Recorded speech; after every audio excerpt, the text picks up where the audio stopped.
We have all heard the old stereotype about broke college kids.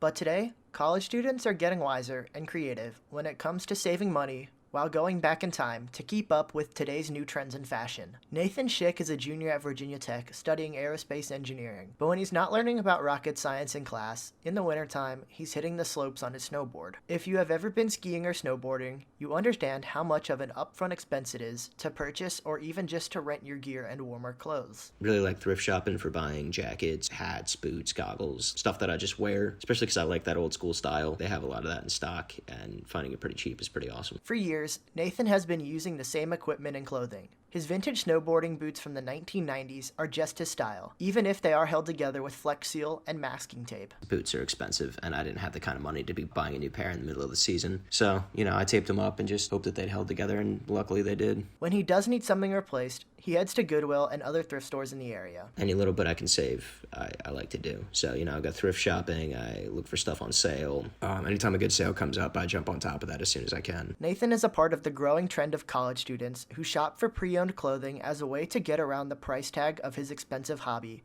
all while still showing off his own style. Nathan thrifts in search of his favorite vintage styles and patterns, just like the one printed on the strap of his goggles. About the goggles, I just really like the aesthetic of it. I think all that 90s stuff is pretty cool looking. I like the over-the-top colors and patterns. I just think it looks pretty cool. Nathan is not the only college student stretching his dollar. Ruby Egley, a senior at Virginia Tech, routinely shops at thrift stores to fill out her custom vintage wardrobe. Probably the coolest thing that I've ever found in a thrift shop was a pair of Doc Martens, and they're my, main pair of boots that I wear to this day, and they were only $12. She often looks for the most bang for her buck while putting together a new outfit, also inspired by a different era of style. So I'll go with an inspired trend like, the early 2000s or something more specific like 1998, and then I'll go off of that inspiration. Nathan and Ruby are just a couple of examples of the new techniques and ideas that the latest generation of college students have, who look to make the most of their money, all while staying on trend with the new, retro, modern styles.